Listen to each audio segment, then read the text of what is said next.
Hi, everyone. Thank you for tuning in to Gray's Mindset. The main focus of this podcast is to gain a deeper understanding of ourselves and thus gain the ability to mold and reshape ourselves into whoever we want to be. I look forward to growing with you, and I really hope you enjoy the podcast. In this episode, we're going to be talking about a healthy perspective on communication. We'll have detailed examples and we'll also go over references. So let's dive in. We should get into the habit of speaking on how we feel and not internalizing it and dealing with it until it becomes a bigger problem. In order for relationships to be joyful and successful, both partners need to be heard. And more often than not, if one person feels like they can't communicate, then more than likely that's how the other person feels as well. Remember, we're the average of who we spend time with. So if we want a healthy relationship with a partner that can tell us what's on their heart and the ability to work through issues as a team, we need to be able to work through our own feelings. Or we're basically setting the example that speaking on our feelings isn't acceptable until it gets really bad. Let's take a cavity, for example. If we have a cavity, are we going to get it filled, or are we going to wait until it gets really bad, rotted out, and decayed? I'd like to think most of us like to keep our teeth. So, yeah, we're going to go ahead and get it fixed. And addressing an issue in a relationship is no different. Address the little problems while it's still lightweight before it begins to decay your relationship and rot it out. When we go into a conversation, we need to have an air of understanding and acceptance, not judgment. Accepting the fact that we all have our battles inside that we are facing as a result of our past. So we don't need to shame the other person. We just need to treat that other person the way that we want to be treated and accept them as they are. Set the example. If the relationship wasn't meant to be and both aren't seeking a compatible mindset, then they're naturally going to be going in a different direction sooner or later. That's like me saying, hey, I want to go to the right. And then my partner says, hey, I want to go to the left. Okay? So what we need to do is we need to look at alternative routes. And we need to pick a route that we can both be happy with. Emphasis on the word happy with. You know what? I think I'm going to go down this diagonal direction. I think this way looks pretty good. What do you think, babe? Yeah, I think this way looks great. Let's go down this road together and walk this path of happiness, okay? Let's get it. So yes, it is very important that in life you just are with a person that at least wants to go down the same road as you. Then there's hope. It doesn't matter what that other person is facing. As long as they want to go down the same path as you, and then you guys are willing to work as a team and figure it out together, then you guys can always find that road together. Okay, now let's talk a little bit about energy. So let's take a look at our energy, all right? What kind of energy do we need to have before a conversation actually starts? For example, if I'm upset or angry, I'm not going to talk about it with you in that moment. Give me a second to get my emotions in check so I can get myself regulated, all right? And then I'll have a conversation with you. I'm not trying to come into this conversation emotionally reckless, you know what I mean, and be the problem. No, see, I'm going to come into this conversation clear-headed and in control. If you're only going to remember one thing from this podcast, remember this. High emotions equals low logic. It's difficult to have a rational conversation with somebody else who's emotional, or when the person that you're speaking with is emotional. But I will admit though, it is hard to stay reasonable when the other person is just kind of in your face, big attitude or just super duper emotional. It's hard to stay in your logical, reasonable mind state. I'd rather stay calm and rational. That's what I focus on, especially during difficult conversations. So we need to decide for ourselves on purpose, what are we having this conversation for? Are we having this conversation so we can argue? Or are we having this conversation so we can figure out what the problem is? We need to go into the conversation very intentional with a clear goal in mind. If emotions continue to be high, then sometimes it may be best just to step away from the conversation for a bit and just decompress. Just take some time and just get your emotions in check and then come back to the conversation when you and the other person are more clear headed and you can discuss the problem and you can actually resolve the issue. All right, so let's talk a little bit about decompressing. It doesn't matter if you're trying to calm yourself down, you're trying to calm the other person down, you're trying to set the example. We need to start with our 6 deep breaths. We gotta we gotta breathe, okay? We gotta calm that nervous system down just a smidge, just a little tone. Get our thoughts right, get our mind right, calm the nervous system down, go into the conversation very intentional, and we got to plan for success. If we have the time and the space, after we've calmed ourselves down, it will be wise to go ahead and have that conversation with ourselves. Go ahead and just play that conversation out with yourself. Talk to you and see if your side makes sense. See if everything you're saying adds up from both perspectives. Be willing to reflect and look at yourself. Really like look into you to make sure that what you're saying isn't emotional, and you wasn't holding on to something you said, and now you just don't want to take it back because you're embarrassed and you just want to keep fighting now. You don't want to look like you wrong. Be willing to take it back, just real quick. Don't even think about it. You know what? I was wrong. I was wrong. My bad. I retract what I said. Now let's dive back in. Let's do it. Let's talk about something else. Just change the topic real quick. Or, maybe you was wrong about one little part of it and then now you just need to, continue. But just get comfortable with admitting you were wrong. It'll make life way easier, I promise you. But yeah, if I get a little self reflection time, I prefer talking to myself. Um, and if I'm really struggling, I prefer to write it out because sometimes when you don't understand your thoughts, sometimes it can really help to write it down and to see what you're actually thinking. Because if you could see it, if you could visualize it, I don't know if you're one of those type of people that can, you know, turn thoughts into like a color or a picture or something like that. But if you can see it or visualize it, write it down, then you can more easily change it on paper. And if you can change it on paper, you can more easily change it in your mind. You can mold it, you can manipulate it, you can understand it better because sometimes we don't understand fully what's going on in our head until we just get it out. We just got to release it. Why not release it onto the page? Get some get some good self-awareness going. Another thing that really helps my energy stay on point is music.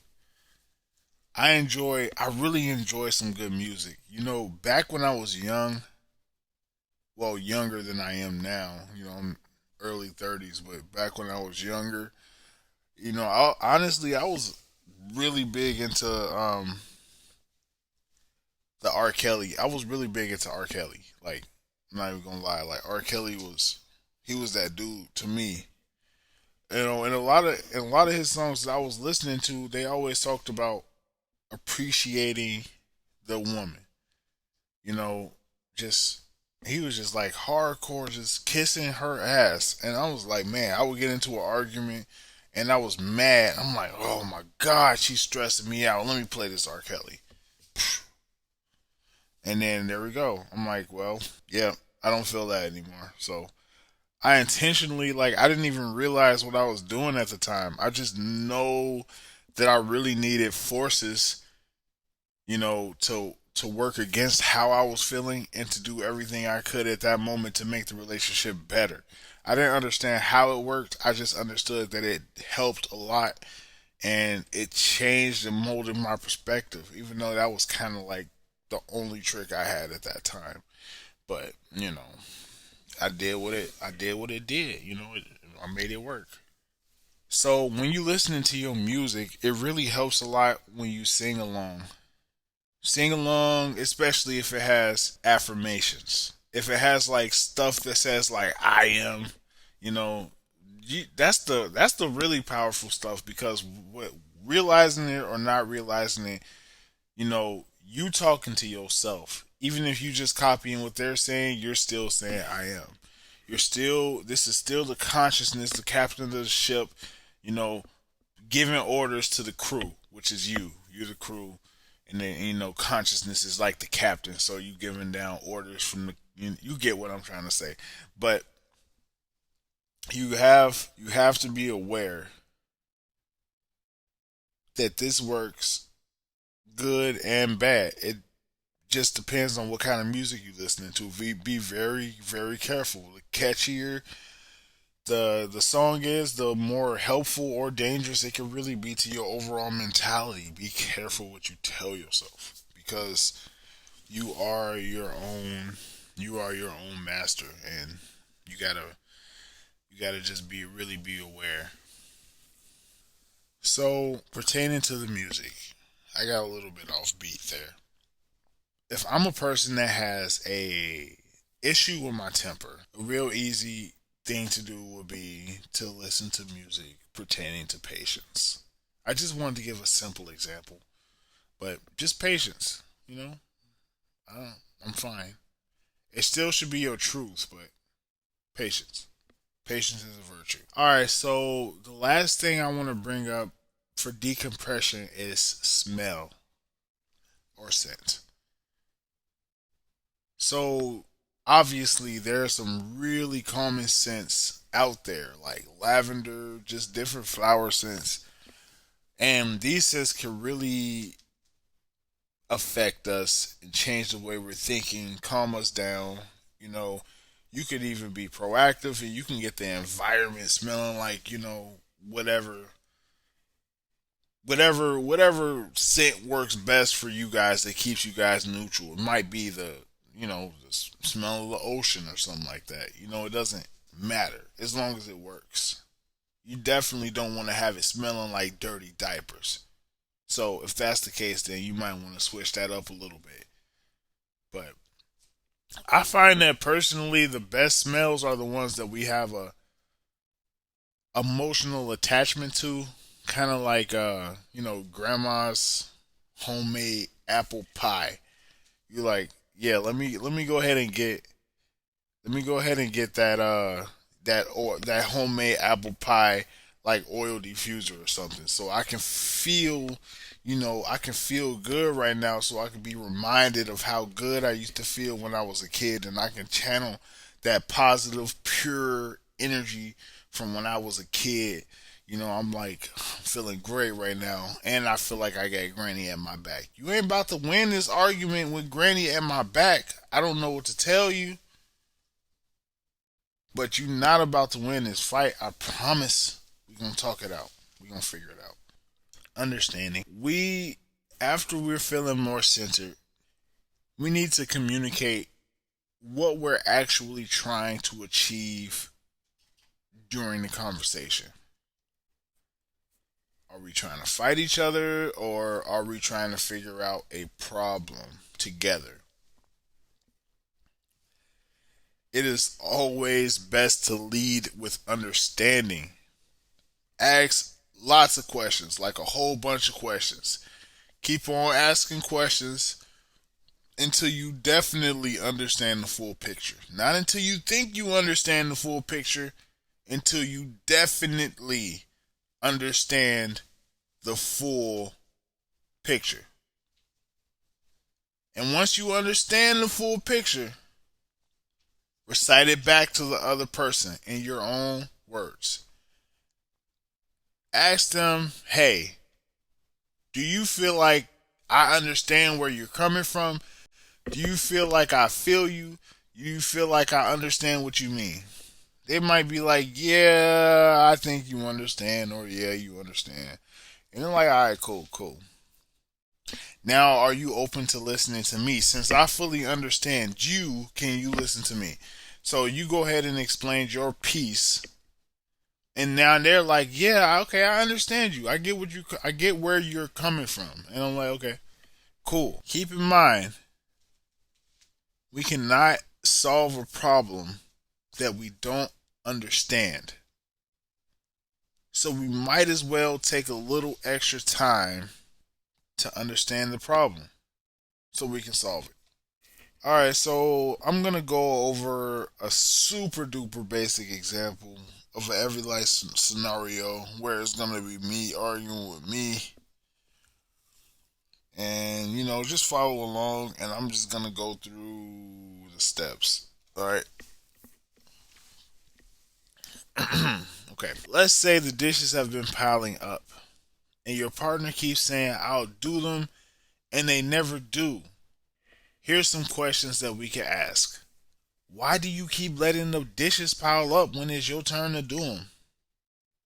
They might say, I genuinely just don't like doing dishes. So I'll put them off, and I made a habit of it. I don't know what to tell you. I made a habit of it. We might say, why don't you like doing the dishes? How did it even get to that point to where you made a habit out of it? And they might say, well, honestly, I think it's nasty. And I don't like cleaning all the gunk off of the dishes. I don't like cleaning up after other people. I don't like sacrificing the time out of the day. It drains my energy. It's not something I want to do. It's like, honestly, it's like the worst part of my day. I just don't want to do it. And we wrap it up like, so what you telling me is the dishes fall behind on your days because basically you saying it drains your energy. You don't like the nastiness. You don't like feeling like you serving other people. Am I understanding you correctly, my good sir? Yeah, I feel like you more or less understand. I'm good with that. We might say now that we now that I understand where you're coming from, are you open to listening to my feelings? They might say, yeah. We might say, on days you let the dishes fall behind, I feel frustrated. They say, why do you feel frustrated? I feel frustrated when I want a certain dish, I can't depend on that dish being clean. Like, I gotta dig through the whole entire sink just to find one single spoon so I can have a bowl of cereal. And on top of that, I'm still doing the dishes on my days. So I really don't feel like that's fair, if I'm being honest with you. I don't feel like that's fair at all. And it's a little bit stressful. So, yeah. Now let's wrap it up. They say, so what you're telling me is you're feeling frustrated because the dishes you need aren't available when you need them, and you feel like I'm not doing my fair share. You are not happy with this overall situation at all. You feel like it's unfair. Now let's wrap it up. Yeah, yeah, I feel like you understand. Okay. So now that we understand each other, I get you. You said I get you? I get you, right? Yeah, okay. So I get you. Okay, cool. They like, oh, I get you? I'm like, yep. I feel like you get me. We good. We got each other. We got okay. So let's. What are we about to do about this situation? And you notice how I said, what are we about to do with this situation? The way that I just worded that was in a very non blaming fashion. Okay? We're not, I'm not blaming you. You're not blaming me. We are attacking the problem. We realize there is a problem and there is causing resistance on either your side or my side. It doesn't matter who the problem is with, but we're attacking the resistance. We're attacking the problem because we're coming at life and we're coming at issues and we're coming at problems as a duo. So let's go over some options. Option number one, we could wash our own dishes. Then you don't have to worry about it. Just set a rule in the house. Hey, everybody wash our own dishes. That's not what we doing. We don't leave dishes in the sink no more. Wash your own dishes. Put a sign up. I don't want to wash your dishes. You want to wash my dishes? Probably not. Don't even think about it. Just wash your own. Make it into a habit. You can't tell me you don't want to wash your own dish. It's really not that serious. Alright, okay. Option number two. Do you have a dishwasher? Because we can get into a routine of loading and unloading. But, I mean, in my personal opinion, it's like, because you still kind of got to rinse them off. And by the time you done rinsed it off, you might as well just washed it. And then you done ran up the water bill. But hey, that's just my personal opinion. But as far as the dishwasher go, you can definitely make a good routine out of that, and you can get used to that.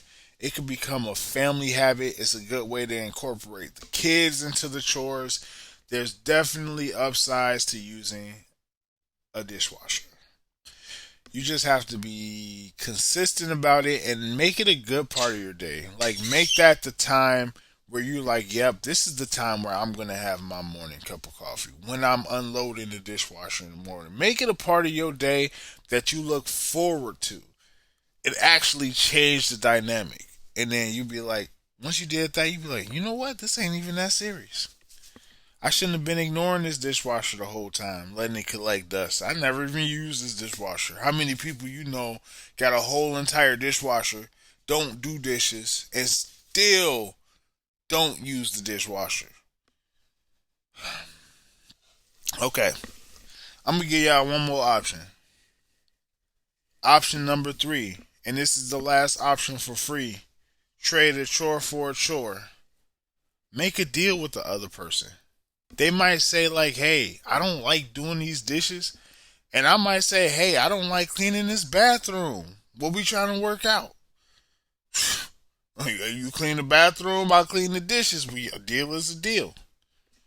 We a trade. You know that. You know if you happy with it, I'm happy with it. You know it's good teamwork. We think of the options. Don't just instantly try to go blow up and like start blaming and pointing the finger and be like, yeah, set the scene. If you know you're gonna have a really stressful conversation, set the scene. It's like we talked about earlier. Get the sense ready.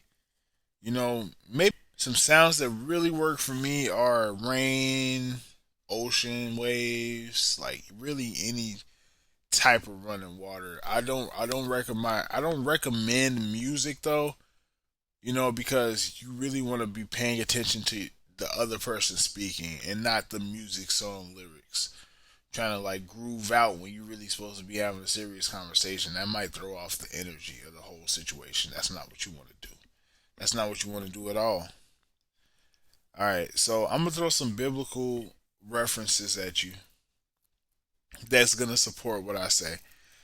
And I'm going to start with James 1:19. James says, "Know this, my beloved brothers. Let every person be quick to hear and slow to anger." I feel like this is a good verse. I like this verse a lot. It emphasizes understanding and maintaining control over your emotions. It kind of reminds me of that saying, God gave you two ears and one mouth, so you should be listening twice as much as you talking. It kind of reminds me of that, honestly. But yeah, I like the verse. I like it a lot. Now let's move on. No, we'll move on. Proverbs 18:2. A fool takes no pleasure in understanding, but only in expressing his opinion. I like that they threw in fool because I don't know, like it almost justifies me to just be like, "Hey, fool," but I say that anyway, so it really doesn't matter that much. Okay, so the next quote is it says, "When people talk, listen completely." That was so much less substantial than the other ones, but whatever. He's a Nobel Prize winning novelist, earning Ernest Hemingway. So the episode coming to an end here soon, and a big point that I want to emphasize over everything else we just talked about. A big point that I want to emphasize still is that understanding. Fight the temptation to explain yourself. It doesn't help. Understanding first. Don't get into one of those situations where y'all cutting each other off and y'all desperately trying to explain yourselves. But I did this, but I did that. No, y'all both look like y'all impatient. No, just calm down. Take it easy. Somebody gotta listen. Otherwise, y'all about to end up paying a therapist $120 an hour just to make y'all listen to each other. That don't make no sense. Jesus. At least just relax. You need some duct tape? We can, if it really is that serious, then one of y'all just be like, yeah, let's duct tape that mouth together. Don't say nothing. Just listen. One of y'all gotta listen. All right, that's all I got for you today.